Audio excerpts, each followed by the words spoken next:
Buenos días, jóvenes. ¿Cómo están?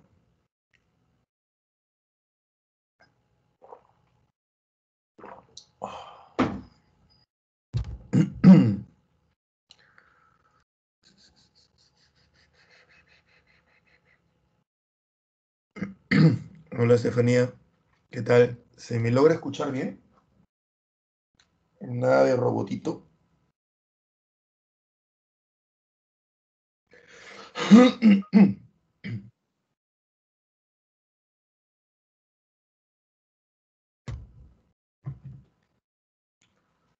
Nada, Teresita.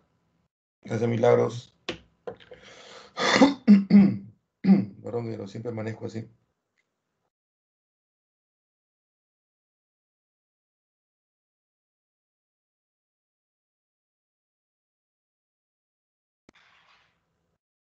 ¿Cómo están, chicos?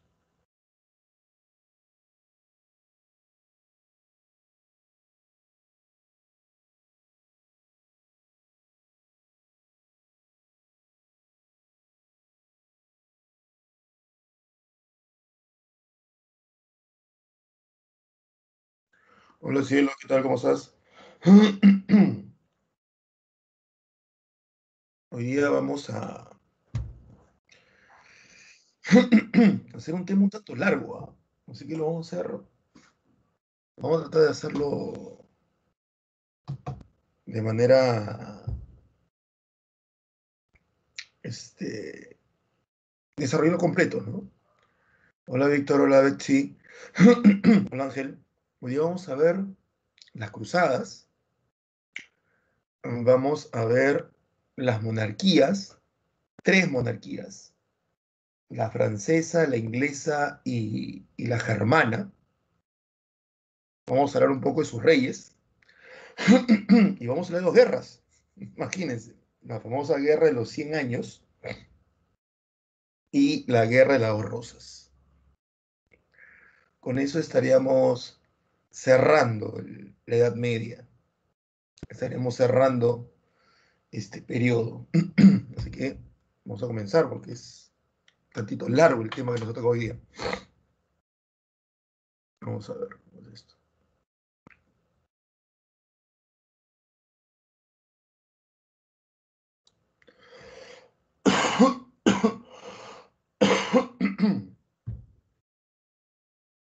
A ver, ¿dónde estás?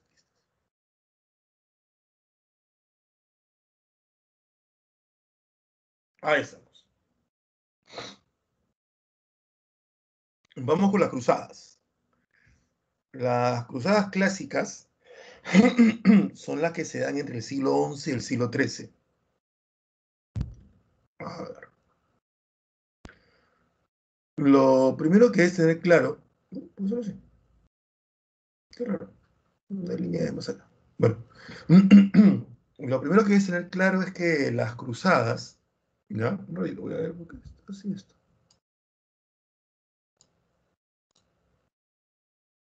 Sí, pero espero que sea distorsionado así. Pero bueno, ya fue. Lo primero que tener claro es que las cruzadas son guerras, se le llaman, ¿no? Guerras religiosas. Es o fue el enfrentamiento entre los católicos, los cristianos católicos europeos de Occidente contra los musulmanes.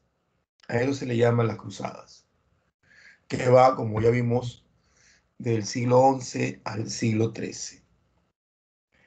¿Por qué se enfrentaron en las cruzadas estos grupos? Bueno, vamos con las causas. La primera causa es la que tienes en verde, que es la búsqueda de tierras en Oriente por parte de los feudales. Algo rápido para que se pueda entender. No es verdad, no es verdad que la causa principal de las cruzadas fuera la necesidad de recuperar Jerusalén. Eso es falso. Eso es falso. La causa principal de las cruzadas tiene que ver con un origen mucho más económico, mucho más mundano, menos religioso, menos espiritual. En realidad, en Europa había un problema. Y el problema era que la famosa ley de mayordomazgo y ley sálica, pero principalmente la ley de mayordomazgo estaba generando problemas. Me explico. Y acá sale de esta explicación va a salir una comprensión de algo que tenemos hasta el día de hoy en muchas partes de nuestro país. ¿Ya? Eh, la herencia en la época feudal se transmitía por lo general de padre a hijo varón, ¿ya? Por lo general. Eso quiere decir que no siempre. Habían sus excepciones, que veremos hoy día también. Una excepción que tú conoces es Castilla, la reina Isabel, la que autoriza a Colón, y es mujer. Entonces ahí la transmisión del poder no pasa necesaria y exclusivamente a los hombres. Ahí tenemos una mujer siendo reina. Pero no es algo común, no es algo corriente, no es 50-50. Entonces, en primer lugar, la herencia, que en este caso es el título noble, rey, duque, marqués, etcétera, y lo económico, que en el feudalismo es la tierra, pasa de padre a hijo varón. Eso se llama ley sálica. Y la otra ley que dominaba en la Edad Media es la ley de mayordomazgo o ley de primogenitura. Es decir, que el título y la tierra, el feudo, pasa no únicamente al hijo varón, sino al hijo varón mayor. Y por lo tanto, ley sálica y ley de mayordomazgo definía la herencia. Solamente los hijos varones tendrían los títulos y los feudos, por lo general. Y el hijo varón mayor. Por ende, en una monarquía o en un feudo donde el padre tuviera 10 hijos y los primeros 8 hijos fueran mujeres, estoy exagerando, pero porque me entiendas, ¿no? Y el noveno hijo fuera el varón, el título pasaba al noveno hijo, por ser el hijo mayor de los varones, o el único hijo varón. Entonces ahí aplicas, en ese caso donde hay muchas mujeres, como hijas mayores, no aplicas la ley de mayordomazgo, aplica la ley sálica, primero. Y si hay 10 hijos, las 5 primeras son mujeres y los 5 restantes son varones, ahí aplica la ley sálica, el hijo varón, y la ley de mayordomazgo, el primero de los 5 varones. Los demás hijos, bueno, en el caso de las mujeres no heredaban nada. En el caso de las mujeres, el hermano mayor, ¿no? Que era el que heredaba todo, asumía también los roles como de padre. Y por lo tanto, ante la muerte de los padres, es más, ante la muerte del padre nada más, ni siquiera de la madre, del padre, el hermano mayor, al tener el, el título y el feudo, él asumía también la responsabilidad de papá. Era una con otra, ¿no? Tienes todo el poder, ya pues no, asume algunas responsabilidades. Entonces, asumía todo el poder y él se encargaba, si es que el padre había muerto en guerra o había muerto muy joven, él se encargaba pues de buscarle esposos a las hermanas. Esposos que eran elegidos obviamente en base a necesidades, ¿no? Tengo que hacer una alianza política con tal señor feudal, caso a mi hermana con este señor, ¿no? Y juntamos las familias. Tengo que hacer una alianza con tal señor, caso a mi otra hermana. Así va la cosa. ¿Ya? Así era la cosa. Entonces, esa idea, que acá tú sabes que si la historia no dice el presente, por las puras es, esa idea de que el hermano mayor tiene mucho peso, parte de esta época, ¿ya? Parte de esta época. No completa, porque te tengo que explicar algo más, pero parte de esta época porque el hermano mayor heredaba todo. Entonces, como heredaba todo, heredaba la responsabilidad de los menores, al menos de las mujeres. ¿Me entiendes? Entonces, en una época como la actual, donde el hermano mayor no hereda todo, ya, no hereda todo, no tiene mucha lógica que algunos padres o algunos abuelos pidan, exijan, reclamen que se le respete al hermano, no por ser persona, no por ser hermano, sino por ser hermano mayor. ¿Entienden? Es que están arrastrando algunas costumbres de hace más de 1000 años. Costumbres que tienen un objetivo y que tienen una característica. Pero 1000 años después, parte de esa característica ya no existe. Quiero que me entiendan. No estoy diciendo que el hermano mayor no se le debe respetar. Sí se le debe respetar, pero no por ser el mayor, sino por ser un hermano más. ¿Entiendes? Ahora, si tu hermano mayor te lleva una distancia pues, de 10, 8, 20 años, 15 años, obvio que debes escucharlo porque es tu hermano, no quiere tu mal y porque tiene pues tantos años de experiencia, mucho más que tú en la vida. Pero decir, tienes que obedecer a tu hermano, tienes que obedecer a tu hermano porque es tu hermano mayor y te lleva un año, 2 años, no tiene lógica. O sea, obedecerlo solo por nacer primero, no lo encuentro, ¿no? Y hay familias que hacen eso, ¿no? Es más, yo he conocido familias que hacen eso con mellizos. He tenido alumnos que tenían eso, ¿no? Y es un mate de risa porque el mellizo mayor era mucho más centrado hasta cierto punto y responsable entregando sus tareas, y era profesor de ellos dos, que el mellizo menor. El mellizo mayor era más relajado, ¿no? Muy buenos muchachos los dos, ¿ah? Muy buenos, muy inteligentes, pero era más relajado. Y a veces que yo tomaba lista, cosas así, y el menor, que curiosamente era más pequeño que el mayor, eran mellizos, era más pequeño que el menor, el mayor lo llamaba la atención, oye, te están llamando, oye, esto, oye, lo otro. Y estaba muy marcado eso, que el menor debía respetar al mayor siendo mellizos, ¿no?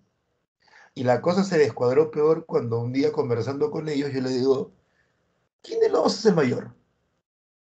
Y obviamente el más serio, el más centrado, levanta, parado junto a los tres estábamos conversando. Y me dice, yo, profesor. Por eso tú eres más serio, le digo, tú eres más responsable. Hasta tu letra es mejor. Y se reía. Y yo le digo, ¿y quién de los dos nació primero? Y los dos me miraron extrañados, me dicen, el mayor me dice, yo, pues, profe. Yo le digo, ¿y usted debe saber esto por biología? Yo le digo, entonces tú no eres el mayor es tu hermano. Y el menor me mira y me dice, ¿cómo? Claro, tú eres el mayor. Porque cuando hay mellizos o gemelos, el que nace primero no es el mayor, el que nace primero es el menor. El que se forma primero dentro de la matriz de la madre es el que está colocado más hacia el fondo, si es que la palabra cabe o se me permite. Y el que se forma al último, o sea, el menor, está colocado más hacia la parte, pues, es el que nace primero, porque está el que se formó último. Entonces, el que nace primero es el menor. ¿Por qué? No por nacimiento, sino por formación. Entonces, ¿ustedes cómo determinan quién es el mayor? ¿Con el que se formó primero dentro de la madre o el que nace primero? Obviamente, pues cuando es solamente un hijo, no hay problema, pero cuando son dos, el mayor no es el que nace primero, es el que se forma primero. Y el que se forma primero nace al final. Y así que yo le dije, ¿sabes qué? Tú eres el mayor. Eso que es un dato curioso, chicos, la cara de estos dos muchachos se le descuadró por completo. Era como que toda su vida se hubieran vivido engañados. No te miento. Toda la clase, no es mentira, o sea, estaban atentos, pero sus miradas estaban como que carburando.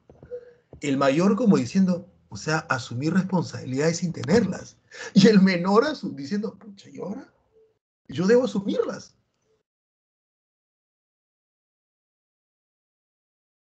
Entonces, esa tradición de que hay que respetar al mayor por ser mayor, que el mayor tiene privilegios por ser mayor, eso viene de hace 1000 años, más de 1000 años. Y eso tenía una lógica. La lógica era que el mayor heredaba todo. ¿Y por qué heredaba todo? Para algo que hasta el día de hoy es un problema. Evitar de que los bienes se dividan. ¿Entiendes? Entonces, el bien, que en este caso es el feudo, se mantiene estable, se mantiene inmutable.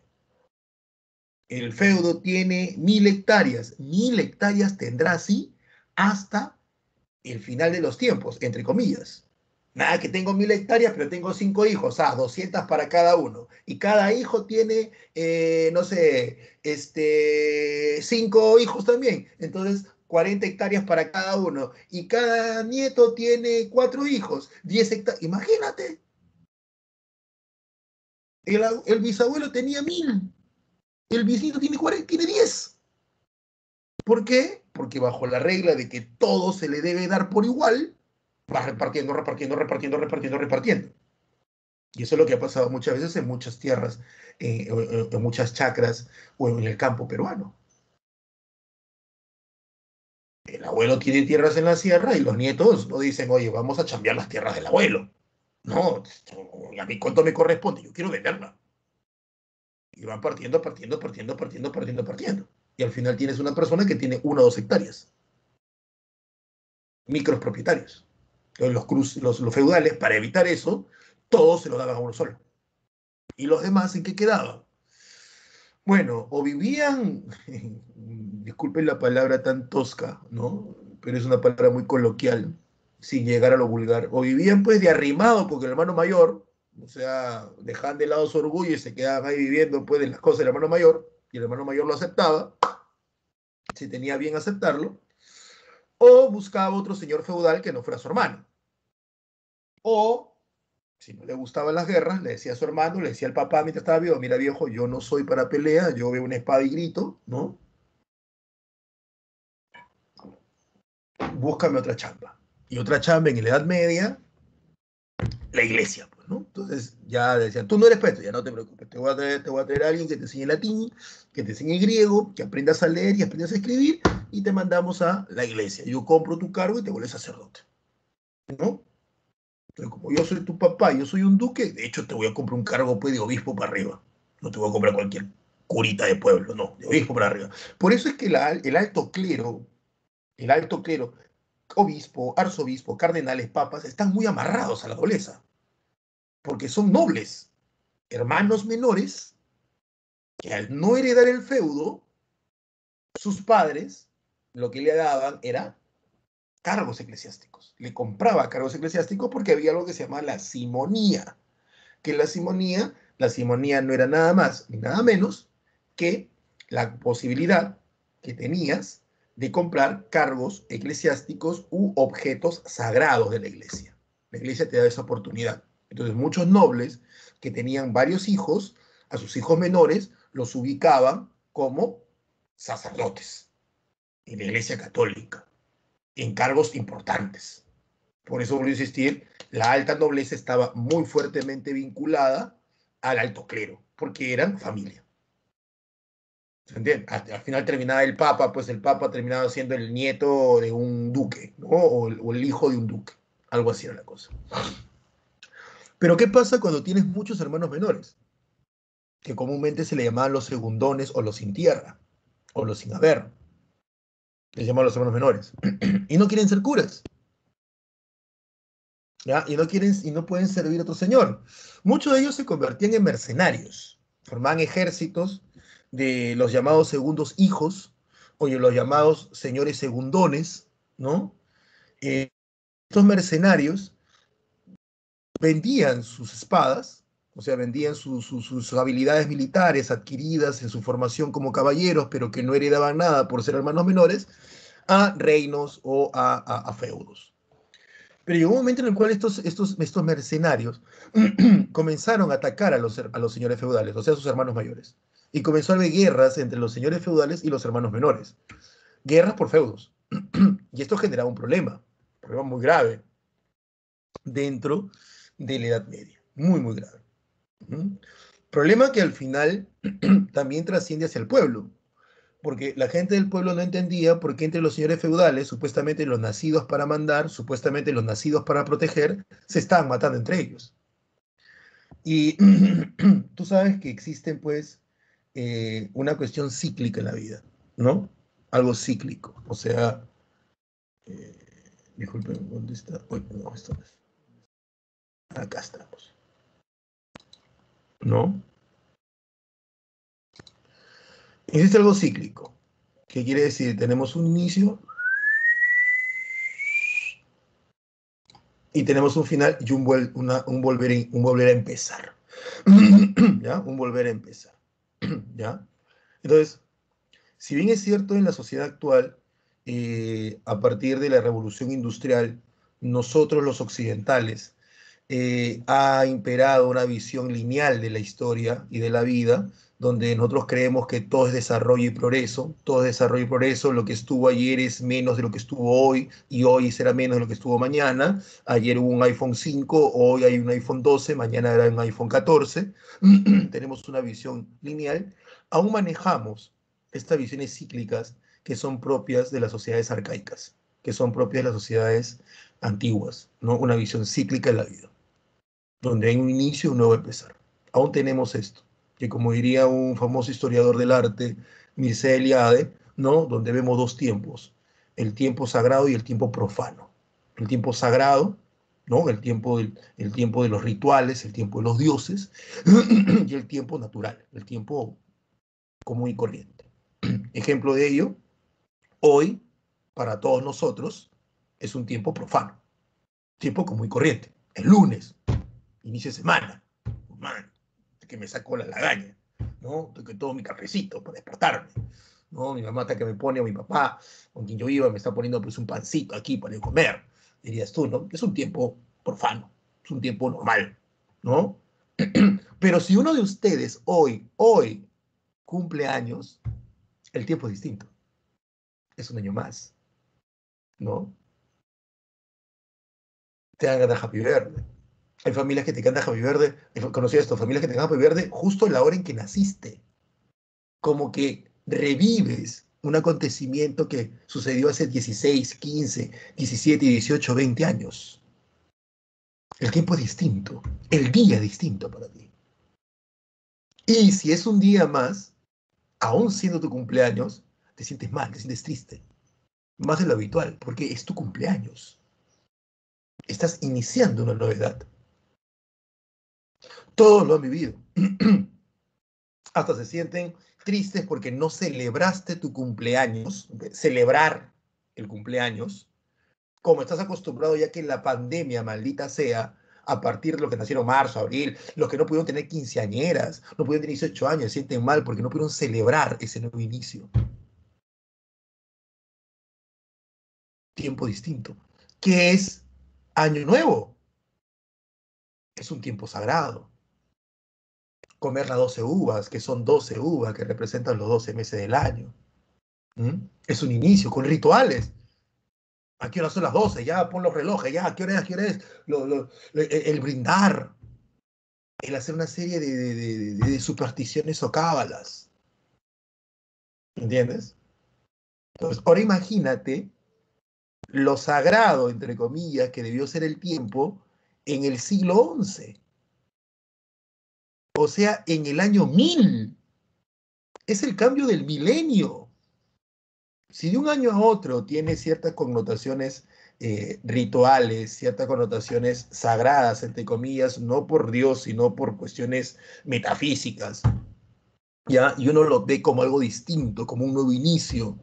Es más, se siente distinto el 1 de enero, se siente distinto el 2, el 3 de enero, ¿no? A medida que va pasando el tiempo y tú te das cuenta que se sigue gastando el año y no va cambiando la cosa, ¿no? Como que tú, ya quiero que acabe este año, ¿no? Como para julio ya estás ya cansado de 2021, ya quiero que acabe este año. El güey no fue igual, no, fue güey, fue chino de miércoles, ¿no? ¿Me entiendes? Todas esas cosas que tenemos en la cabeza, eso viene de tradiciones muy antiguas que tienen 3000, 4000 años. ¿Ya? Los colores, el color de la suerte, el color del amor, el color del... Todo eso tienen tradiciones. Si bien es cierto el color de dinero es verde de acuerdo al dólar, la idea de que hay un color que llama al dinero, eso es antiguísimo, antiquísimo es eso. Por eso que cursos y por eso que ciencias o disciplinas como la historia, la arqueología son tan importantes, porque te ayuda a entenderte a ti como humano y como grupo, ¿ya? Y tú, mira tú, yo que pensé que no tenía nada que ver con la gente del pasado, mira tú, sigo arrastrando cosas del pasado. ¿Mm? Festividades como ayer para muchos habrá sido un día muy triste porque no ha podido ver pues a su pandillero, digo, a su enamorado o a su enamorada, porque es una fecha especial, ¿no? Tienes que, no es cualquier domingo, no es cualquier 14, es 14 de febrero. Esas ideas vienen en muchas cuestiones antiguas. Pero bueno, sigamos este punto. Para la gente el año 1000 era muy importante, era un nuevo milenio, y se están matando. Entonces la gente, ¿qué pensaba? La gente pensaba de que el apocalipsis otra vez venía, ¿no? Y mucha gente al sentir que el apocalipsis viene, ¿qué hace cuando siente que el tiempo es distinto? Bueno, pues se arrepiente de sus pecados. Y muchos campesinos, siervos, comenzaban a rezar y no trabajaban. Pero no todos los seres humanos son muy religiosos o son muy temerosos de lo que han hecho con su vida. Hay otros que hacen otra cosa totalmente distinta. ¿Y qué hacían otros? Mataban, robaban. ¿Por qué? Porque sentían que el fin del mundo se acaba. ¿Para qué yo seguir cumpliendo reglas si el mundo de todos modos se va a acabar? ¿Para qué yo seguir cumpliendo reglas si de todos modos sé que me voy a ir al infierno o al menos una temporal purgatorio? ¿Para qué? ¿Entiendes? Entonces, cuando se supone que el fin del mundo o algo excepcional pasa, algunos o se preocupan por limpiar sus pecados u otros rompen las reglas. Miren ustedes nada más en un supermercado. Salgan, es una emergencia, salgan, salgan. De 100 personas que salen, al menos uno manotea algo a ver qué se lleva corriendo en el desorden. Y no es que un choro entró al supermercado y tuvo la suerte de no, es una persona común y corriente que te apuesto que esa persona misma, hombre o mujer, mayor o adolescente o niño, si tú le dices tú eres ladrón, te va a decir no, yo no soy ladrón. Yo soy una persona educada, bien formada. Pero ante un evento, un incendio, un problema, una pelea por ahí, y todos quieren fugar, porque te dicen salgan, escapen, no huyan, al menos uno ante eso chapa, uy, la gaseosa, uy, las papitas, ¿no? Uy, mira esa papita, uy, mira esa papita en el suelo, uy, lo levanto y no lo hablamos. Uy, mira un televisor plasma. Entonces, la gente pasaba, si era un problema en Europa. Señores feudales matándose con sus hermanos menores, campesinos que no querían trabajar porque se pasaban orando para recibir el fin del mundo, porque para ellos la guerra entre los hermanos era noticia, el fin del mundo, o otros que cometían crímenes, todo un problemón. Entonces acá viene otro punto, la iglesia tenía que hacer algo, por ser supuestamente la institución más poderosa, que en realidad sí lo era, y la dadora de orden. Cuando digo orden, no son de órdenes, sino de orden. Aparte que la iglesia debió consolidar su poder, porque también en este siglo había pasado muchas cosas para la iglesia. En primer lugar, en Oriente, clase que hemos tenido antes, el imperio bizantino había roto relaciones con la iglesia católica, no con Dios, sino con la iglesia católica, y había creado su iglesia ortodoxa griega, lo que se conoce como el cisma de Oriente. Pero también en ese año en Occidente hubo un problema, que lo veremos más adelante, que se llama la querella de las investiduras, que lo veremos más adelante, donde es un enfrentamiento entre el Papa y el emperador del Sacro Imperio Romano Germánico. ¿Ya? Y luego el espíritu religioso, esta gente era religiosa totalmente. Pues. Entonces, la solución que da la Iglesia Católica es mandarlos a Oriente. No váyanse allá. ¿Por qué? Si se van a Oriente, bajo el pretexto de recuperar Jerusalén, los señores segundones les vamos a dar la oportunidad de que tomen tierras. Entonces ya no estarían peleándose en Occidente con sus hermanos mayores, porque en Oriente tomarían las tierras que no tienen en Occidente. Número uno. Y número dos, no deshacemos de toda esa sarta de gente del pueblo que no está trabajando, ¿no? Y toda esa gente que está cometiendo pecados. Entonces, váyanse también a Oriente, ¿no? que sea el problema de Oriente. Ese fue el pretexto. Siempre el pretexto tiene que ser algo muy, muy loable, ¿no? Algo muy, muy, muy, muy, muy bonito, no tan mundano, ¿no? O sea, él no fue a tu casa solamente pegarte el cuaderno y que tú tengas la tarea y estés con el cuaderno al día. No, no. Él fue a tu casa porque quería verte, que quería pasar a ser una persona considerada en tu vida, que tú lo consideres porque él era el amigo que se preocupaba por ti, pero él tiene intenciones más mundanas, ser tu enamorado, darte un beso, ¿no? ¿Me entiendes?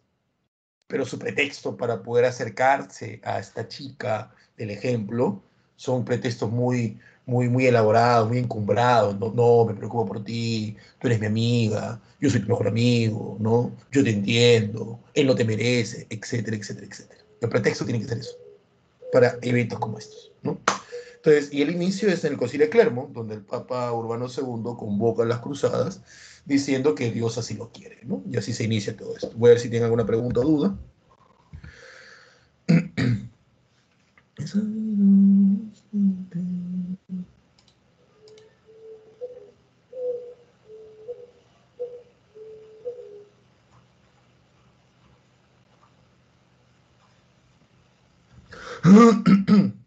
A ver, buenos días chicos.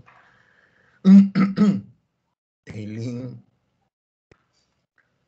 Hayet dice, yo soy la mayor. Ah, tenemos gemelas en el salón. Ah, no, no sabía. ¿Sí? Ah, entre Hayet y Nayet. Bueno, Hayet escribe un poco más que Nayet. Entonces ya saben, pues, ¿no? Entre las dos, la que nació al final es la mayor. Y eso no lo digo yo, ¿ah? No vengan con que no, que profesor, eso ustedes, si ustedes tienen la oportunidad, pregúntenle a un médico o al profesor de biología.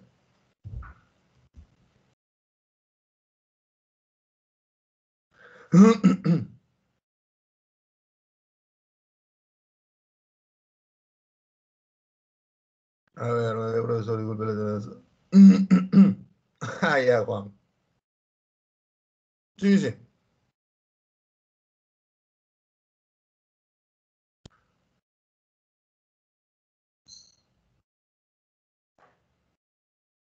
Claro, la ley sálica, como dice Víctor, a ver, la ley sálica es darle el derecho de herencia a el varón, solo al varón, nada más que al varón. ¿Está claro? Mientras que la ley de mayordomazgo es darle la herencia al mayor, al hijo mayor. Entonces, si mezclo ley sálica con ley de mayordomazgo, le doy el derecho, el título, duque, marqués, conde, vizconde, barón, y el feudo al hijo varón mayor. Si mezclamos las dos, al hijo varón mayor. ¿Ya? Ahora, ya te expliqué un poquito de eso, de dónde viene esa idea del hermano mayor. Ahora, en el mundo, en los mundos agrícolas, en las sociedades agropecuarias, acá tiene otro plus, como el caso peruano, ¿no? ¿Cuál es el otro plus? De que los padres no tenían toda esta cuestión de la crianza moderna, ¿no? Donde ahora tenemos psicólogos, pedagogos, que te dicen que la autoestima del niño, que hacer esto, que hacer lo otro, ¿no? Es más, nos dicen pues que el niño hay que verlo como lo que es, un niño, no como un adulto chiquito. El niño es un niño y su proceso cognitivo y su proceso de comprensión es distinta al de un adulto. ¿Entienden? Es distinta. Pero antes no lo veían así los padres, de cualquier parte del planeta. Antes era, tengo a mi hija, tengo a mi hijo que tiene 5 años y nace su hermano, su segundo o tercer hermano, tú vas a cuidarlo. Automáticamente a un niño que no deja de ser niño le van a dar la responsabilidad de cuidar al hermano menor, porque los padres trabajan en el campo. Entonces llegaba un momento en el cual el hermano o la hermana mayor pasaba a ser y a tener la responsabilidad de los padres, porque los padres salían a trabajar y la hermana mayor, desde pequeña, o al hermano mayor desde pequeño, le decían, él es tu hermano menor, tú tienes que cuidarlo, tú tienes que cuidarlo, tú tienes que cuidarlo. hacía la función de los padres. A usted le habrá pasado eso en el campo, y bastante eso, donde el que crió fue el hermano mayor, ¿no? Mayor, porque los padres salían a trabajar.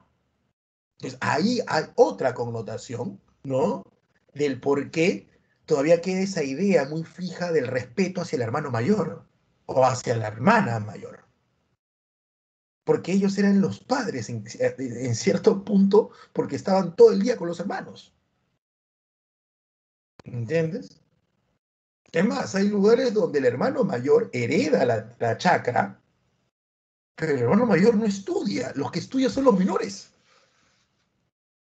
Y del trabajo del mayor junto con los padres se pagó la educación de los menores.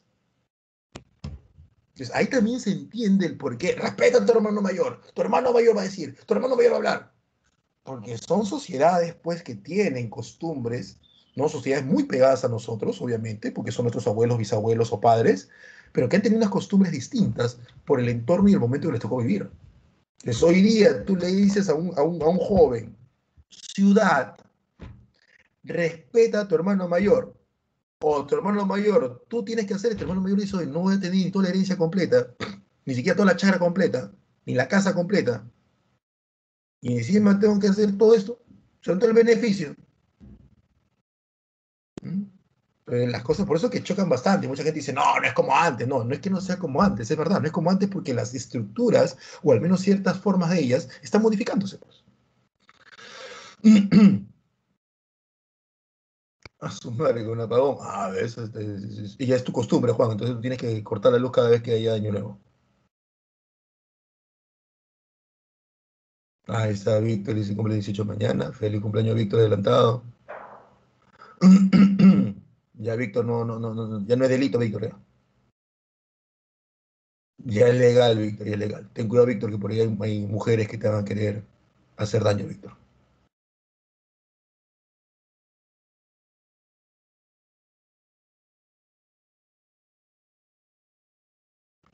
A ver, no me preguntas.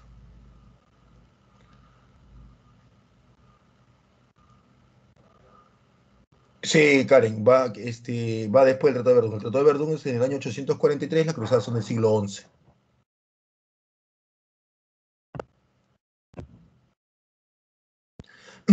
Buena pregunta, Nayet. Lo que pasa es que es bien complicado que un señor tenga puras hijas, ¿ya? Porque recuerda que ellos tienen la obligación de tener hijos. O sea, en el sentido no hijos varones, sino la obligación de tener varios hijos. O sea, estamos hablando de 15, 10 para arriba. 10 para arriba, ¿ya? De 10 para arriba. Entonces, es bien complicado que tengas puras mujeres si es que vas a tener más de 5 u 8 hijos. Porque no es que el hombre, porque el hombre es el que da el sexo a los niños, no es que el hombre no tenga la capacidad de generar varones, es en qué momento de la fecundación o en qué momento del mes en el cual la mujer está en capacidad de procrear, en qué momento de esos días el hombre y la mujer están teniendo relaciones, ¿ya? Porque existen momentos durante el proceso o el tiempo de fecundidad de la mujer donde las probabilidades de un hijo varón es mucho más fuerte.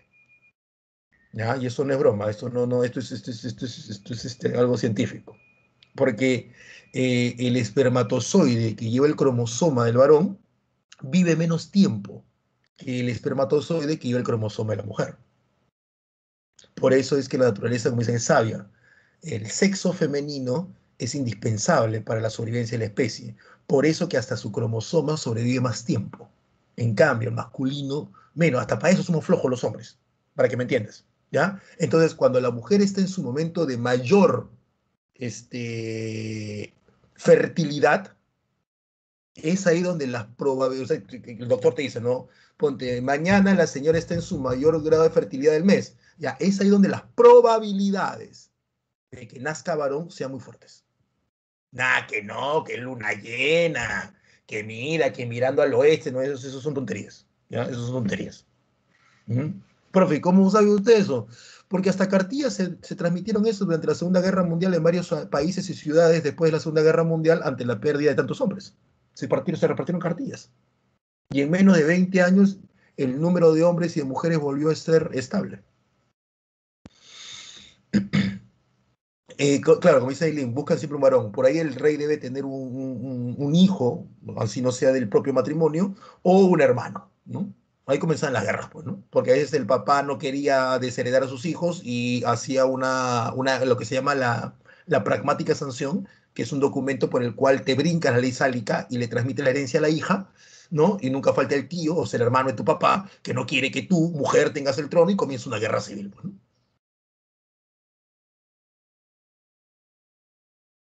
Ujú. O como el caso de Hyatt, o como el caso de la reina Isabel de Inglaterra, que le entregó un sobrino porque ella no tenía hijos.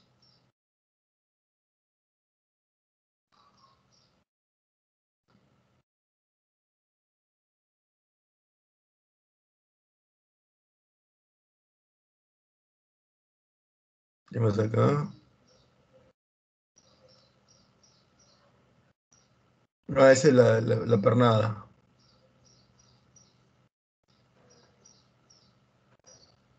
Ah, que son pocos los casos de hombres estériles, Jonathan, pero en ese caso, pues lo toma un tío, ¿no? Un tío lo tomaba.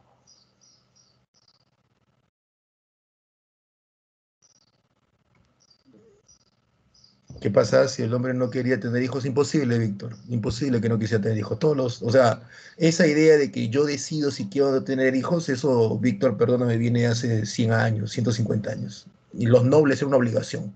Era una obligación tener hijos. Y ellos estaban así formados, ¿no? Es imposible, te lo digo así, categórico, imposible que pasara eso por la formación cultural que tenían ellos, ¿no? Es como que alguien diga, ¿no? ¿Y qué pasa si yo no quiero salir con ropa a la calle? Y a partir de ahora voy a salir sin ropa. Porque es mi libertad, es mi derecho. Totalmente calatito. ¿Cómo te van a tildar la sociedad? De loco, de pervertido. Y vas a pagar la consecuencia. Pero dirás, pero profe, es mi derecho. Sí, pero es que existen normas, leyes y costumbres. Por tener hijos también es así.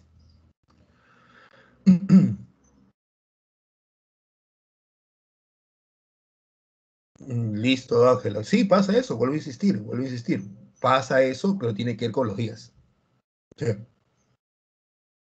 Es probable que si tu padre siguiera insistiendo, tu papá y tu mamá tendrían un hijo varón. ¿Ya? Listo, voy a seguir con la PPT. ¿Ya? Oh, pero qué chévere que tu papá tenga cuatro mujercitas, ¿ah? Aunque te parezca mentira, yo que he tenido, disculpe que tome este lapso, que he tenido a una edad mayor mi hija, mi única hija, ya, yo fui papá a los 38 por decisión propia, ¿no? O sea, obviamente decisión propia por mi lado y decisión propia por el lado de la madre de mi hija, ¿no? A los 38 tuve mi hija, porque yo me sentía a esa edad recién preparado. Y viene el egoísmo, ¿no?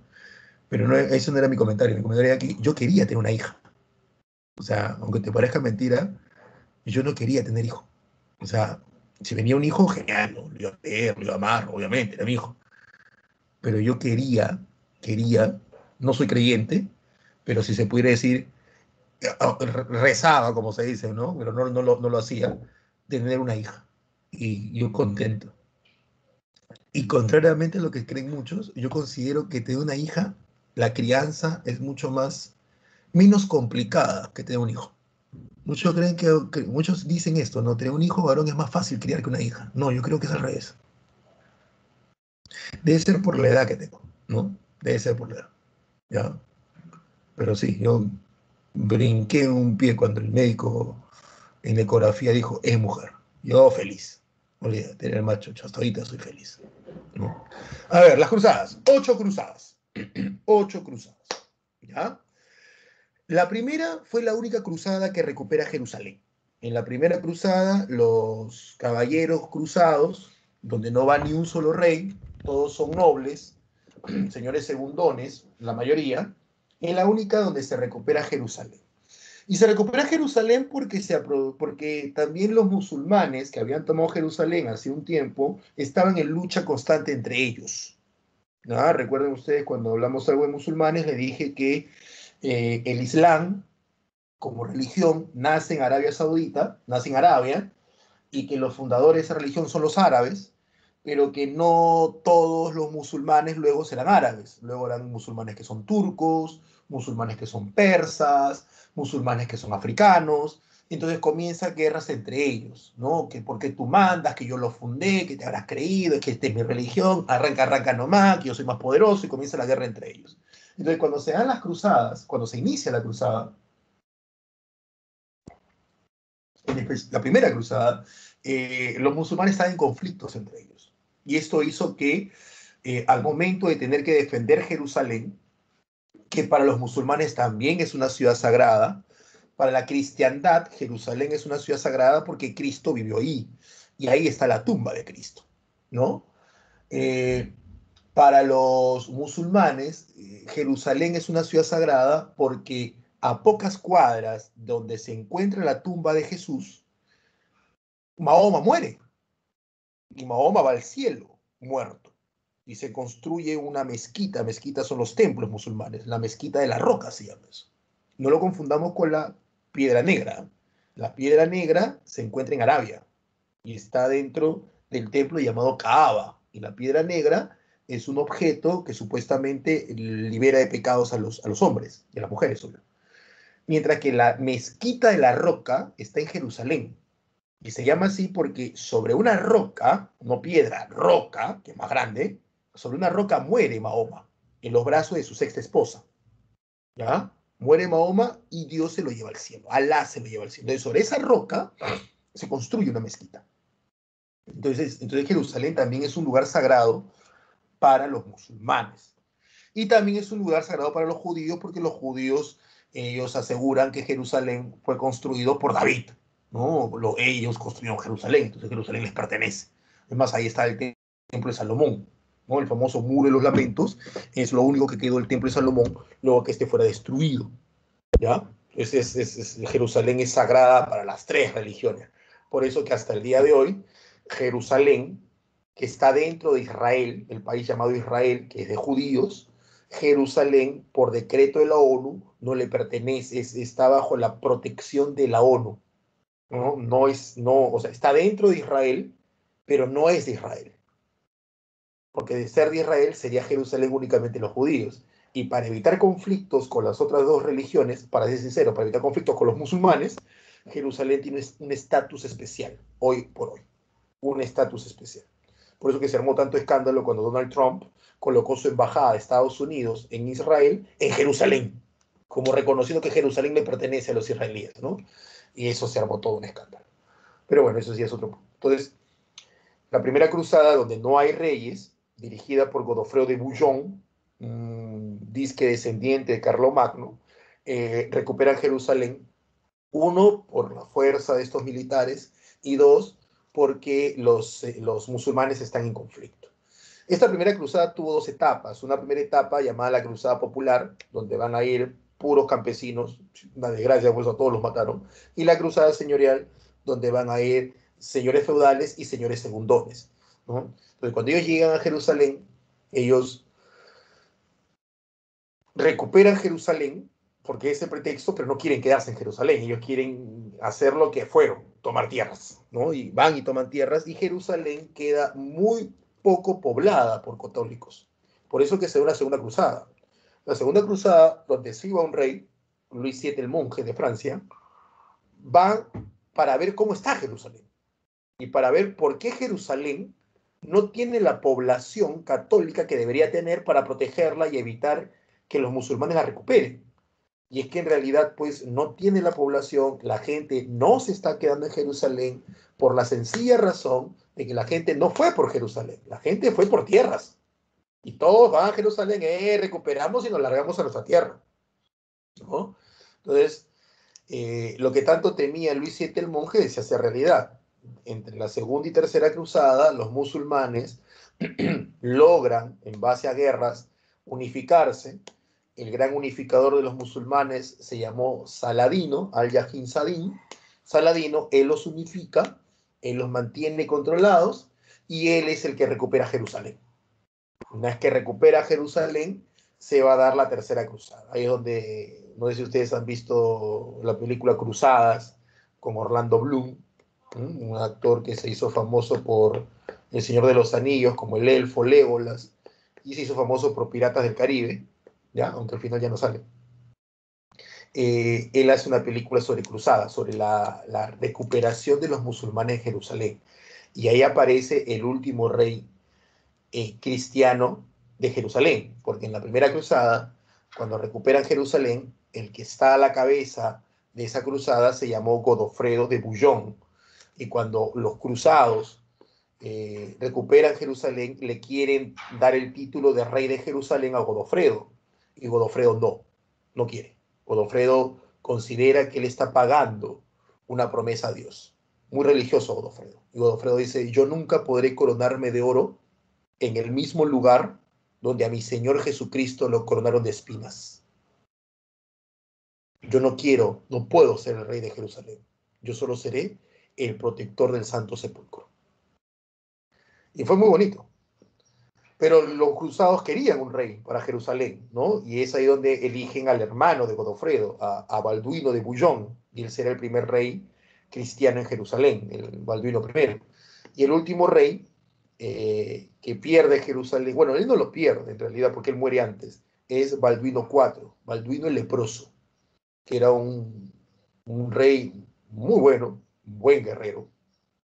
Este tipo cuando tenía 15 años derrotó bueno, estratégicamente, militarmente a Saladino. Saladino le tenía mucho respeto. Saladino musulmán, Balduino católico, enemigos, Saladino quiere recuperar Jerusalén, Balduino lo está defendiendo y Balduino lo derrotó, muy niño, 15, 14 años más o menos, lo derrota. Y eso generó un odio y un respeto enorme de Saladino hacia Balduino. Y cuentan que se enteraron que él era leproso, que él tenía lepra, perdón, cuando él peleando con mayores en un entrenamiento, su maestro de esgrima, ya accidentalmente le corta el brazo, o sea, le hace un tajo, no muy grande, pero un tajo, ¿no? Un pequeño corte. Y el chico siguió peleando y no hizo ningún gesto de dolor. Entonces, el maestro de esgrima, mientras el maestro de esgrima estaba mirando, él estaba entrenando, el maestro de esgrima detuvo el entrenamiento y le dice, ¿no siente dolor mi rey? No, ¿por qué? Tienes un corte en el brazo. Y es ahí donde comenzaron a buscar a los médicos y se dieron cuenta que tenía lepra. ¿No? La lepra hace pues que las células vayan muriendo y una de las características es que no sientas dolor en partes del cuerpo. ¿No? Entonces Balduino al final muere de la lepra, ¿ya? Él muere de lepra, la defensa de Jerusalén es una desgracia y Saladino logra tomarse Jerusalén. Se arma la tercera cruzada, conocida como la Cruzada de los Tres Reyes, porque son tres reyes los que van a venir. Eh, Federico Barbarroja, de Inglaterra, perdón, del CIRC, de Germania, Ricardo Corazón de León, de Inglaterra, y Felipe II Augusto, de Francia. En el camino, Federico va a morir ahogado en un río. Llegan a Jerusalén Ricardo Corazón de León, de Inglaterra, y Felipe de Francia. Felipe abandona la cruzada y le deja todo el problema a Ricardo, ¿no? Ricardo al final se enfrentará a Saladino en más de una oportunidad. Saladino también respetará mucho a Ricardo.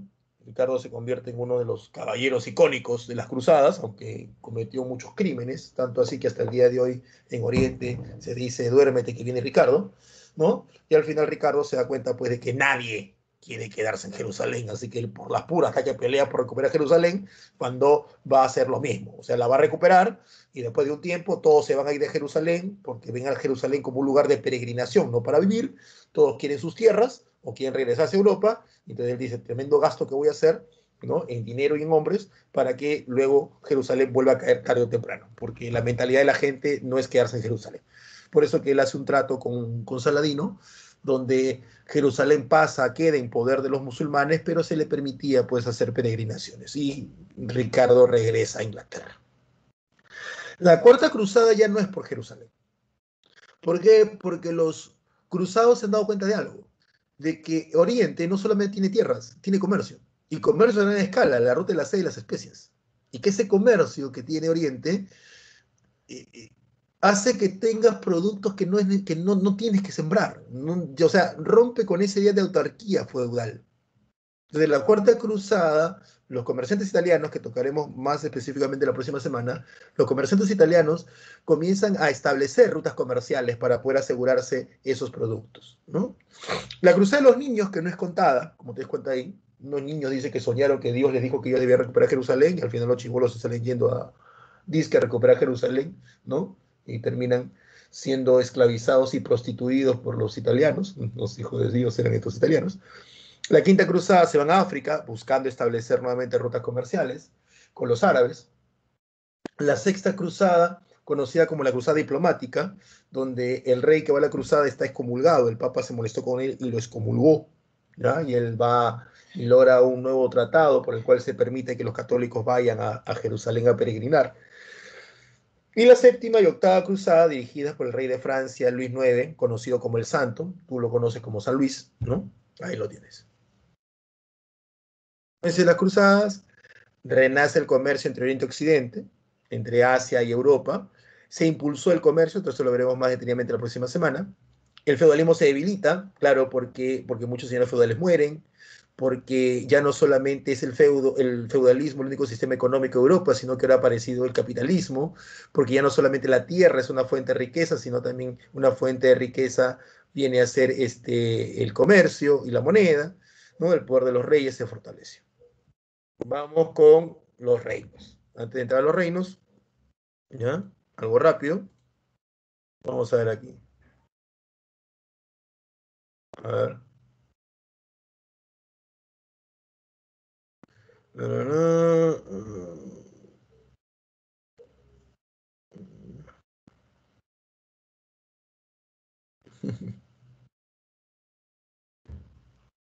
Ves, en el caso de Joaquín dice que ellos son cuatro y estaban buscando una niña, ¿no?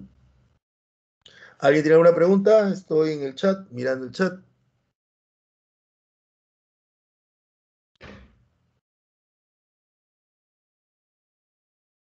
¿Nada?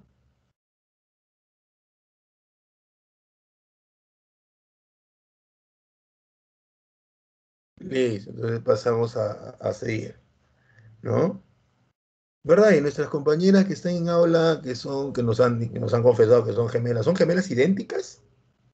Porque hay gemelas que no son idénticas. Sí, sí, Jesús. Es más, yo podría decirte que desde la cuarta, ya por comercio. Claro, la única que tuvo éxito es la primera, porque es la que recupera Jerusalén. La segunda la mantiene, pero al final de la segunda termina, ¿no? Ah, ya, Hayat, gracias. Gracias. Sí, porque te das cuenta que, y esto ya es, qué hazañas. Bueno, lo que te he escrito, ¿no? Las 7 hazañas, olvídate. No, no, no, sería una clase solamente de cruzadas y tenemos una clase que hacer de monarquías ahorita. No, pero ahí vamos a tocar nuevamente las cruzadas, ¿ah? Ahí vamos a tocar nuevamente las cruzadas. A ver. La dinastía Capeto. Esta es la dinastía francesa. Esta es Francia. Esta es Francia. ¿Ya? Estos son los famosos reyes capetos. Esta dinastía Capeto con la flor de lis. Esta se llama la flor de lis. ¿No? La dinastía Capeto es la dinastía que pone fin al dominio de los carolingios. Recapitulemos. Carlomagno fue emperador del reino franco. Sus nietos se matan por el poder y dividen, ¿no? Carlos el Calvo se queda con lo que hoy es Francia, Luis el Germánico se queda con lo que hoy es Alemania, que en ese tiempo se llamaba Germania, y Lotario se quedó con el norte de Italia, ¿ya? No pasaron un poquito más de 100 años y al final los reyes carolingios desaparecen tanto en Francia como en Germania, ¿no? Los de Italia desaparecieron muy rápido, la dinastía carolingia se extingue muy rápido, ¿no? Como carolingia, quiero decir, quedan los parientes. En este caso, Hugo Capeto era un duque que le da golpe de estado al último rey carolingio y pone fin a esta dinastía e inicia la dinastía Capeto, una dinastía que estaba hasta cierto punto emparentada con la carolingia. Luis VII el monje, él es el rey que va a la segunda cruzada, un hombre que fue criado, dice, para ser sacerdote. Casado 2 veces, y este dato no es un dato menor. ¿Por qué? Porque él primero se casa, lo casan, para ser sincero, porque tú sabes que en esa época los casaban, con una noble, como te decía, no siempre la ley sálica se aplicaba. Con la noble, y no cualquier noble, ¿eh? Con la duquesa Leonor de Aquitania. Una duquesa quiere decir que ella era dentro de los nobles, era una de las más poderosas. Porque el título noble más fuerte es el de duque. Después de eso, solamente reyes, ¿no? Él estaba casado con Leonor de Aquitania, pero Leonor de Aquitania era una mujer muy fuerte, una mujer muy decidida, una mujer de armas tomar, ¿no? En toda la extensión de la palabra, una mujer, ¿ya? Una mujer, que no ponía pretextos, no ponía peros, ella gobernaba su ducado, ella gobernaba su feudo, era una mujer muy fuerte, ¿no? Cosa que para la época y para el machismo de la época, las características de la época, y en especial para un Luis, que era rey y que había sido criado bajo la idea de ser monje o sacerdote, no le parecía, ¿no? Al final, Luis no le agradaba el poder que tenía su esposa, la influencia que tenía su esposa, y Luis decide divorciarse. Para poderte divorciar en esa época tenías que demostrar dos cosas. Una, que el matrimonio no se había consumado, y lo otro era que ella te había sido infiel, ¿no? La no consumación del matrimonio quiere decir que te casaste, fuiste a la luna de miel, pero no tuviste sexo con la mujer, no hiciste el amor, no llegaron a consumar el matrimonio. Recuerda que antes los matrimonios, las parejas no tenían relaciones antes del matrimonio, no había lo que se llama las relaciones extramatrimoniales, ¿no? O prematrimoniales, que es el término más adecuado, prematrimoniales, extra no, extra es cuando eres infiel, prematrimoniales, no había eso. Tanto es así que en la religión católica las relaciones prematrimoniales son un pecado gravísimo, se llama fornicación, está en los 10 mandamientos, y ni siquiera se te permite tener el comulgar, no puedes tomar la, la hostia, si es que las personas, ustedes no tan pequeños todavía, pero las personas han fornicado, se le dice, ¿no? Alguno dirá, profe, pero si la persona va, que va a estar diciendo, él va y recibe la hostia, no, ¿cuál es el problema? Es que estarías cometiendo un segundo pecado, que sería la mentira. Y ambos pecados están penados en los 10 mandamientos. Por eso que en lugares que son muy creyentes, muy católicos, muy religiosos, ¿no? Te dicen, el niño que matricula al colegio, sí, está, los padres casados, no. Entonces, no, tienen que estar casados. ¿Por qué? Porque bajo las reglas muy tradicionales, ese niño ha nacido en pecado. O sea, sus padres han tenido relaciones sin estar casados. ¿Mm? Entonces, como Luis tenía años casado con Leonor, no podía decir que no había consumado el matrimonio. Entonces, lo que hace Luis es culpar a la mujer de infidelidad, cosa que no era cierta, ¿no? Y la culpa de infidelidad lo lleva a juicio, la palabra de un rey no es cuestionable, es así, lo que dice un rey así es porque es por Dios, aparte que Luis estaba muy bien amarrado con la Iglesia Católica, porque para que te divorcien, religiosamente hablando, tiene que venir la autorización del Papa. Pero ustedes recuerden que dice el cura al momento del matrimonio, lo que Dios unió ni el hombre podrá separar. La única forma de que haya divorcio por el plano religioso es que un papa sea el que dé la autorización. Eso está más difícil. Así que él se divorcia de Leonor. Ahora, este dato lo voy a utilizar más adelante, ¿eh? Así que no es un dato, profe, que chisme, no. Felipe II Augusto, hijo de Luis VII con otra esposa. Este hombre es el que participó en la Tercera Cruzada. Y él va a recuperar tierras que los reyes ingleses tenían en Francia. Ya te voy a explicar también eso. Él deja la Tercera Cruzada, abandona a Ricardo Corazón de León, rey de Inglaterra, y le comienza a incitar al hermano de Ricardo, ya que Ricardo no tenía hijos varones, le comienza a incitar al hermano de Ricardo, miento, tenía un hijo pero era pequeño, para que él tomara el trono, el famoso Juan sin tierra, ¿no? Entonces Juan comienza, que había quedado como rey mientras Ricardo está en la cruzada, Juan comienza a tener actitudes medias soberbias, medias pedantes, ¿no? Algo que hace que Inglaterra se divida en dos, entre los que siguen a Juan y los que esperan que Ricardo regrese. En esa historia es donde aparece la leyenda del famoso Robin Hood, ¿no? El Robin Hood, el que le roba a los ricos, o sea, el que le roba a los amigos de Juan, para darle a los pobres campesinos que están esperando a Ricardo, ¿no? Al final Ricardo regresa, Ricardo pone orden, pero Ricardo muere en una batalla. y Juan toma el trono.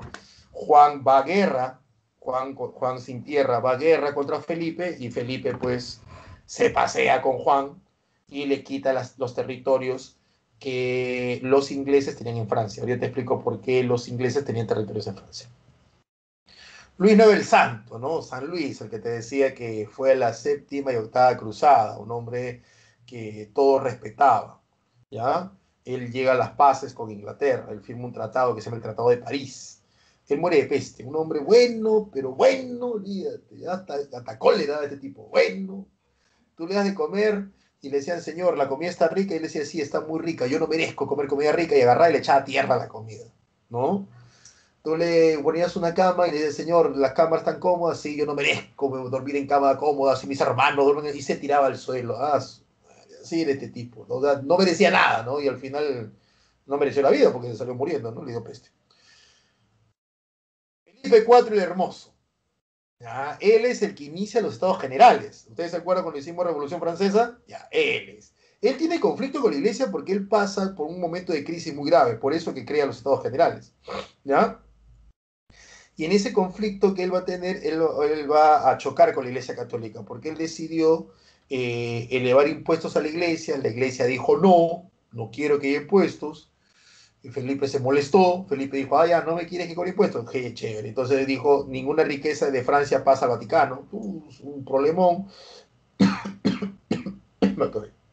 perdón, este, Felipe trata de negociar con el Papa, manda a un emisario, el emisario se le pasa la mano y mete preso al Papa, todo un problemón se armó ahí con Felipe. Y por último, Carlos IV, el último capeto, no deja heredero, varón, y es aquí donde se arma todo un problema, ¿no? No deja heredero varón, no era muy fértil que digamos, no tenía muchos hijos, y él es que con su muerte se inicia la famosa Guerra de los 100 años. ¿Por qué? Ahorita vas a ver eso. La dinastía Plantagenet, ¿no? Los Plantagenet, esta es Inglaterra. Los Plantagenet son ingleses, ¿ya? Inglaterra. Los Plantagenet. A ver, te explico. Te explico de dónde comienza todo este enredo de guerras entre Inglaterra y Francia que desemboca en la Guerra de los 100 años. Cortito. Hubo un bárbaro, un vikingo llamado Rolón, o Rolo. Y no era hermano de Ragnar. Ya, para aquellos que están pegados a la serie Vikingos, no era hermano de Ragnar. Rolo es 100 años después de Ragnar. Le llaman Rolo el Caminante o Rolo el Errante, así lo llamaban. Rolo el Caminante o Rolo el Errante porque decían que este tipo no había caballo que lo aguantara. ¿Ya? Eso es falso, pero es que era imponente verlo. Rolo o Rolón era un vikingo de más de 2 metros y pesaba más de 130 kilos. Entonces, por su tamaño y su contextura, ya te imaginarás, para la época era un gigante. O se llaman Rolo el Caminante o Rolo el Errante. Saqueaba, su sola presencia era imponente. ¿Ya? Y el rey de Francia, que en ese momento era un carolingio, Carlos, decide evitar tantos saqueos por parte de Rolo y le entrega tierras a Rolo. Dice, te entrego tierras, ¿ya? Te entrego tierras con la condición de que deje de saquear. Y al revés, una técnica muy romana, tú me protejas y que no permitas que más bárbaros saqueen. O sea, tú quieres riqueza y yo te doy riqueza, te doy tierras, vuélvete un señor del reino de Francia, ¿ya? Y evita los saqueos. Y Rolo acepta. Como Rolo era vikingo, venía de la parte de norte de Europa, las tierras que le dan a Rolo le van a llamar las tierras de los hombres del norte. Normandía. Norte, man, hombres, normandos. Normandía, las tierras de los hombres del norte. Y esa es la famosa Normandía, que se encuentra en la parte norte de Francia. Ustedes recordarán, Segunda Guerra Mundial, el desembarco en Normandía. Y Rolo se vuelve duque de Normandía. Con el tiempo, un descendiente de Rolo, ¿ya? Que se llamaba el Diablo, Eduardo el Diablo creo que se llamaba, no me acuerdo bien el nombre ahorita, el Diablo, era un tipo, léate, que él era fanático de la guerra, vikingo, pues, ¿no? Ya era francés, descendiente de Rolo, duque de Normandía, pero le encantaba la guerra, le encantaba meter cuchillo. Es más, él iba a Oriente a pelear con musulmanes antes de que hubiera cruzadas, por eso te dije todo, para que te imagines cómo le encantaba la guerra a ese tipo, ¿ya? Y este hombre, por por familiaridad, familia, era pariente del rey de Inglaterra de ese momento, del famoso Eduardo el Confesor, ¿ya? Y Eduardo a veces conversaba con el diablo que le decían, por ser tan sanguinario, y le decía, oh, diablito, ven, le decía, ¿por qué no paras tus guerras? ¿Cómo te encanta? Pero eres joven, te vas a morir muy joven. Y el diablo, muy pegado a los vikingos, decía ahí, el paraíso me esperará. Vive rápido y muere joven y tu cadáver será bello, decía. De él viene esa frase. Pero Eduardo, el confesor, que una persona mucho más mesurada, mucho más calmada, más inteligente, le decía, sí, pero tienes un problema. ¿Cuál? No tienes hijos. Y el diablo le decía, sí, pues, clásico machismo, ¿no? Mi mujer no me sabe dar hijos varones, me da puras hijas. Le dice, y si tú te mueres, ¿quién se queda con tu ducado? Porque las leyes que dio el rey de Inglaterra, de Francia, al momento que le entregó el ducado a Rollo, es que solamente los varones gobernarían. Tú no tienes hijos. ¿Qué le entrega a tu hermano? ¿Mm? Y el diablo le dice, mira, sí tengo un hijo. ¿Ah, sí? Dice, sí, pero no tengo un hijo con mi esposa. Tengo un hijo con otra novia. ¿No? Entonces, y el otro le dice, mira, hay dos cosas. O una de dos. O tú dejas de pelear y gobiernas bien tu ducado, o sigues peleando y reconoces a tu hijo, a tu bastardo. Lo reconoces. Y el diablo le decía, que tú no entiendes, que es mi hijo con otra mujer. ¿Cómo crees que lo voy a reconocer? ¿Qué crees que me hace mi esposa? Y Eduardo se reía, le decía, no lo puedo creer. Mide cerca de 2 metros. Conozco musulmanes que solo mencionar tu nombre se defecan y se orinan encima. Reyes enteros darían la mitad de su reino por solo el, el honor de que tú los entrenes para pelear o que tú pelees a su lado. ¿Y le tienes miedo a tu mujer que no despega la cabeza de 1,50 m del suelo? Y el diablo se reía y le decía, es mi mujer. La chata pega duro, pero ¿qué quieres que haga? Ajá, se reía. Pero al final el diablo le gustaba la guerra, pues. Y el diablo sigue el consejo del rey de Inglaterra, ¿no? Y nombra heredero a su hijo. Un día antes de irse de la guerra, todos estaban los ejércitos formados, todos. La mujer estaba en el castillo mirando lo que su esposo iba y él dice, Anto, todos, mis vasallos. Y todos estaban ahí, ¿no? Los que van conmigo y los que no, reúnanse. Y como que la esposa sospechó, ¿y este qué tiene? ¿No? Y vi ahí, para irse nada más, en un barril, sube al joven Guillermo, ¿no? William. Y le dice, este es mi hijo. La mujer lo quería bajar corriendo de la torre para matarlo, pero no podía. Este es mi hijo. Si yo no regreso de batalla, él es el heredero al título de duque de Normandía. Yo lo reconozco legalmente como heredero directo de mi título. Y hablamos y se fue a la guerra. Y nunca regresó. ¿Ya? Obviamente murió en la guerra o ya no quiso regresar porque sabía que la mujer lo quería colgar. Entonces ingresa Guillermo de Normandía, famoso Guillermo de Normandía, que inicialmente lo conocían como Guillermo el Bastardo, ¿no? Cosa que nadie se atrevía a decírselo en su cara, porque Guillermo medía más de 1,90 m, ¿no? Y era un hombre muy gordo, o sea, un hombre muy corpulento y muy ventrudo, tenía una panza, una guatita chelera, pero un hombre muy fuerte, muy fuerte, ¿ya?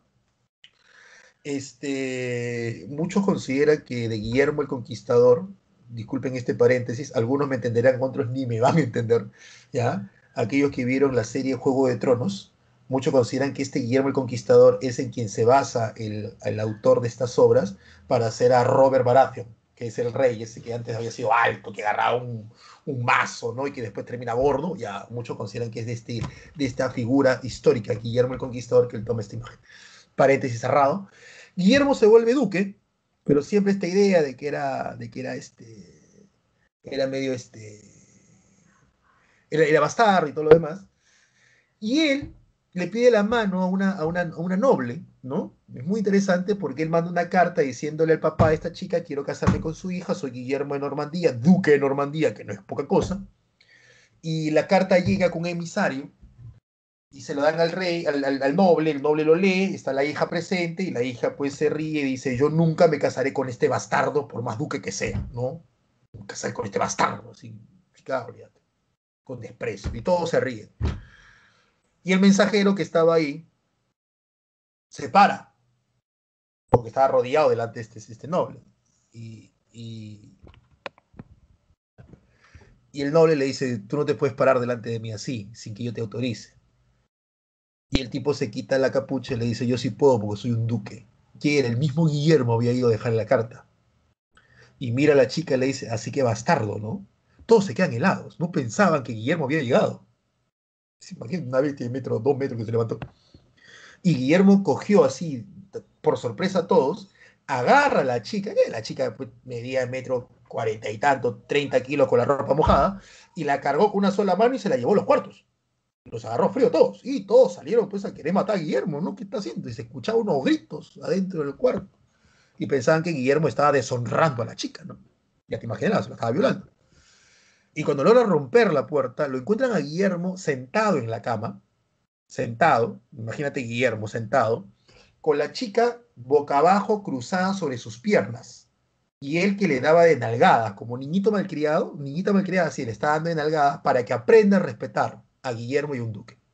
Y todo, no la estaba deshonrando, no la estaba violando, sino que la estaba, pues, diríamos, con palabras antiguas, la estaba corrigiendo.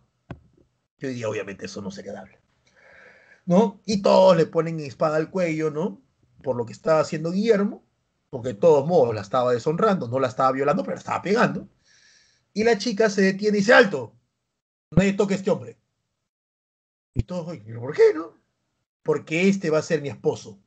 Este sí es un hombre. Y se casó con él. Pero recuerda que se casan por cuestiones familiares y cuestiones de, de negocio, por así decirlo, ¿no? Pero Guillermo está enamorado de una campesina. Y la mamá de Guillermo le decía, Guillermo, no hagas eso, tu esposa, que es una noble, otra es una campesina, mira hijito, le dice, y uno entiende que los hombres tengan amantes, pero tú ya te has agarrado, pues, camote con esta chica, ya de cada rato con la misma, y el Guillermo, no, que mamá, que esto y lo otro, hasta que Guillermo, pues, seguía enamorado de esta chica, y la mamá hizo, pues, lo que una madre de esa época haría, mandó a matar a la chica. Guillermo sigue siendo duque, ¿ya? Pero su tío, el primo de su papá, el rey Eduardo, muere. Y según Guillermo, el rey de Inglaterra, le había prometido a él que él sería el rey de Inglaterra, que el duque de Normandía, el duque francés, sería rey de Inglaterra. Pero al final, el, la reunión de antiguos, de sacerdotes, de ancianos ingleses, le nombra como heredero a Harold, un danés, ¿no? Un rey de otro lugar. Y eso le molesta a Guillermo, que según Guillermo, a él le prometieron el trono inglés. Su tío se lo prometió y no lo están cumpliendo. Así que Guillermo une sus fuerzas, su ejército, cruza el Canal de la Mancha y ataca a Harold. Es ahí donde Guillermo hace un alarde de eficiencia militar, donde él se enfrenta a este ejército danés de vikingos, también como él, y los derrota, ¿no? En la batalla Hastings, él derrota a Harold, ¿no? Y ahí es donde él se gana el sobrenombre de Guillermo el Conquistador, porque él conquista Inglaterra. Y acá viene un problema, el duque de Francia se convierte en rey de Inglaterra. Entonces, lo que hace Guillermo es dejar su título de duque y se lo da a su hermano, y él se queda como rey de Inglaterra. Pero por familia, los reyes ingleses tienen parientes franceses y por lo tanto los reyes ingleses tienen propiedad sobre territorio francés, cosa que a los reyes de Francia no le agradaba, que uno de sus súbditos se haya vuelto rey y que ahora este súbdito tenga territorios en Francia siendo rey de Inglaterra. Y se mandaba unos cuchillos impresionantes, ¿no? Siempre el rey de Francia le decía, ¿cómo está mi súbdito? Y eso le molestaba a Guillermo como no tienes idea, ¿no? Al final Guillermo muere, el caballo le pasa por encima, le parte la espalda, en una guerra que tuvo con uno de sus hijos, muere, hay una serie de reyes que vienen después de él, hasta que viene su nieto, ¿no? Enrique II de Plantagenet, porque su padre era Godofredo de Plantagenet y su madre era la hija de Guillermo. Entonces viene este hombre y cambia la dinastía de Normandía, que era la dinastía que gobernaba Inglaterra desde Guillermo, por la dinastía Plantagenet. Y el problema es que Enrique, por ser nieto de Guillermo, tiene derechos sobre los territorios de Normandía en Francia. Entonces Enrique tenía territorios en Francia, siendo rey de Inglaterra. Cosa, vuelvo a insistir, que no le agradaba a los reyes franceses. Y la cosa se pone más complicada cuando el rey el monje, ¿te acuerdas el de Francia, el monje? Se divorcia de Leonor de Aquitania. Y se divorcia humillándola, acusándola de serle infiel. Y Enrique se casa con Leonor, ¿no? Y al casarse Enrique con Leonor, Enrique, uno, le limpia el nombre, porque Leonor siempre pasaba como el infiel. Entonces, cuando Enrique dice, me caso con Leonor, señor, pero es infiel, yo soy un rey. Y yo digo que esa mujer es honorable, que esa mujer es decente y respetuosa. Y es mi palabra la cual nunca debe ser cuestionada. Entonces, lo que un rey manchó, otro rey limpia.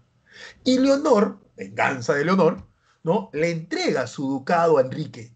Entonces, imagínate, un reino se divide en 4 ducados.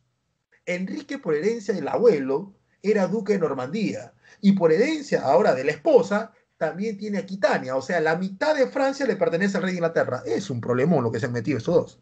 ¿Mm?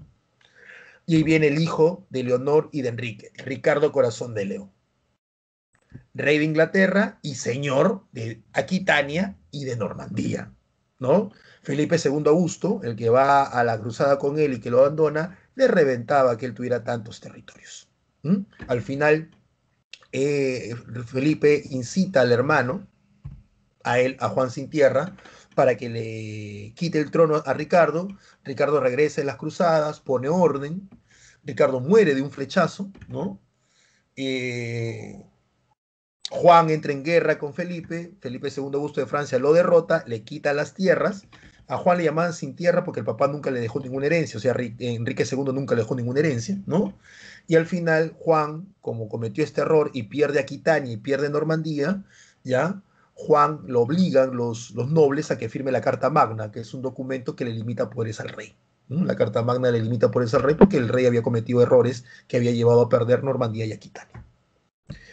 El hijo de Juan, Enrique III, firma la paz con Francia, con el rey Luis IX el Santo. Este, ah, eliminar la Carta Magna, carta que no pudo eliminar, al final tiene que firmar los estatutos de Oxford, que es peor.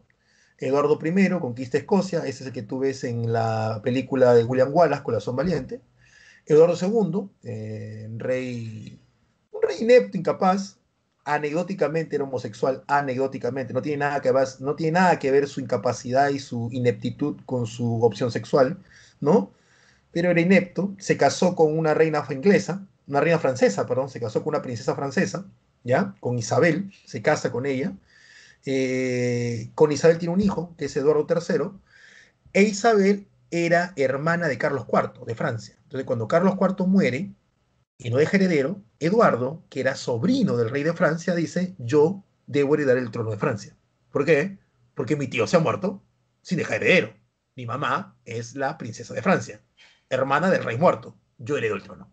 Y es ahí donde comienza la famosa Guerra de los 100 años, cuando Francia no acepta el reclamo de Eduardo. La dinastía del Sacro Imperio Romano Germánico, que acá en Lima quisimos copiar algo así, en lugar de tener águilas tenemos gallinazos en el escudo, ¿no?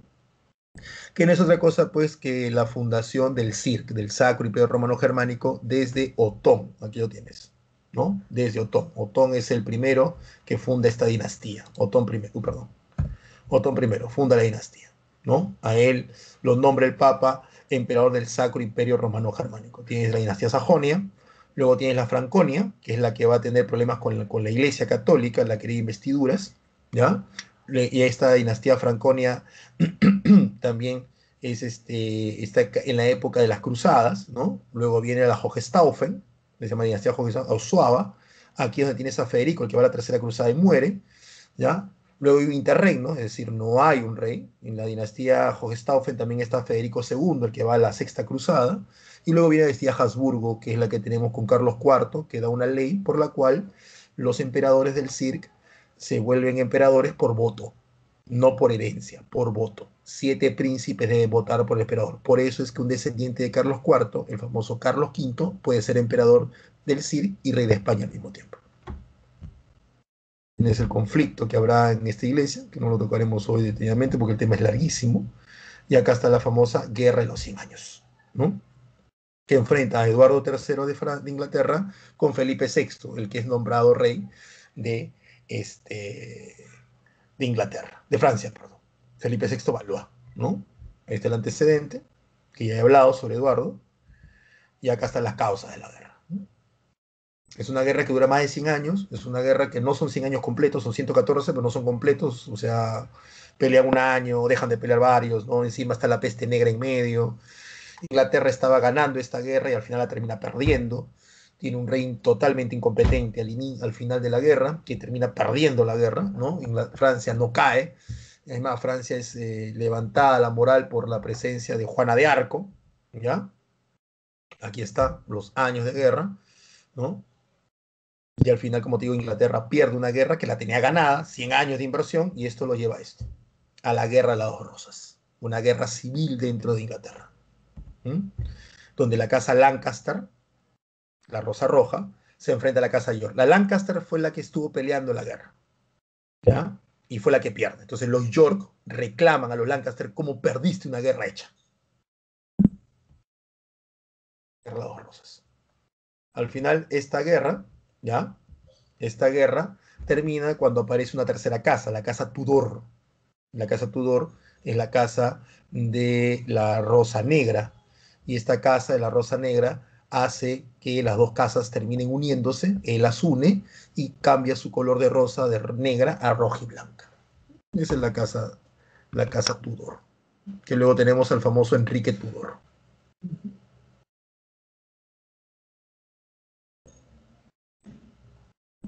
Es un verdadero, se han quedado con eso.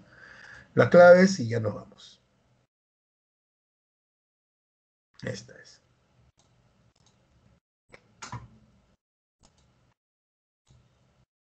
A ver, las cruzadas se dieron inicio en el concilio de Clermont. La cruzada de los tres, y yo dale con ponerle 7 alternativas acá. La cruzada de los tres reyes es la tercera, ¿no? La tercera. Rey de la última cruzada, Luis IX, de Francia, el santo. La cruzada tuvieron como pretexto, sería rescatar los lugares santos, ¿no? El Santo Sepulcro, ¿no? La tumba de Jesús. Los papas de Roma promovieron las cruzadas principalmente por la clave, principalmente es esto, su afán de autoridad sobre la Iglesia Ortodoxa griega. También lo he explicado. La política de Felipe IV el Hermoso en Francia se caracterizó por afianzar su autoridad, por eso que él se enfrenta a la Iglesia y por eso que también crea los estados generales. La cría de las investiduras significó, es el enfrentamiento entre el Papa y el emperador del circo, acuérdense de eso. La sumisión de la Iglesia Católica al poder temporal, la rivalidad entre el poder temporal y el poder espiritual. ¿Quién es el poder temporal? El poder de este tiempo, o sea, el rey. A ese le llama poder temporal. ¿Quién es el poder espiritual? El poder del Papa. Es el primer documento que limita autoridad a la Carta Magna, pues el que le hacen firmar a Juan Sin Tierra. Señale cuál no es una causa de la guerra de los 100 años, la lucha entre los Lancaster y los York. Esto sería una consecuencia, porque esto es la guerra de las dos rosas que viene después. Señale cuál no es una consecuencia de la guerra de los 100 años.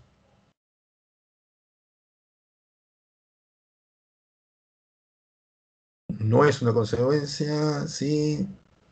Ayudó al establecer la idea de pertenencia a una nación. Esto. Inglaterra no tiene una monarquía absoluta. Esas son las claves. Clave 1A, 2C, 3D, 4C, 5A, 6D, 7B, 8D, 9D y 10C. A su práctica, por favor. De hecho, es un tema larguísimo el de hoy, ¿no? Más de datos, más de cuestiones de reyes, ¿no? Pero que hay más o menos viendo cuáles fueron las causas de esas guerras y esos odios que tuvieron Francia e Inglaterra. Listo, Hayet. ¿Ya? Espero no haber generado problemas con los hermanos que son mellizos o gemelos. ¿Ah?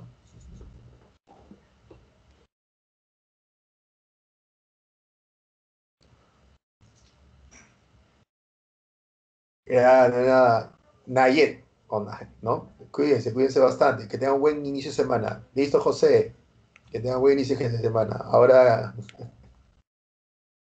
no, Víctor, ya Sore, cuídate. Juan Jesús, chao Jesús. Listo, Joel. Listo, Milagros. Bien, Josué. Nos vemos, Stephanie, la próxima semana. ¿Ya? Hasta la próxima semana. Cuídense bastante. Chao, Stephanie. Mm. Ya está todo está el PDF colocado, ¿ah? Está el PDF colocado. Cuídense bastante. Chao.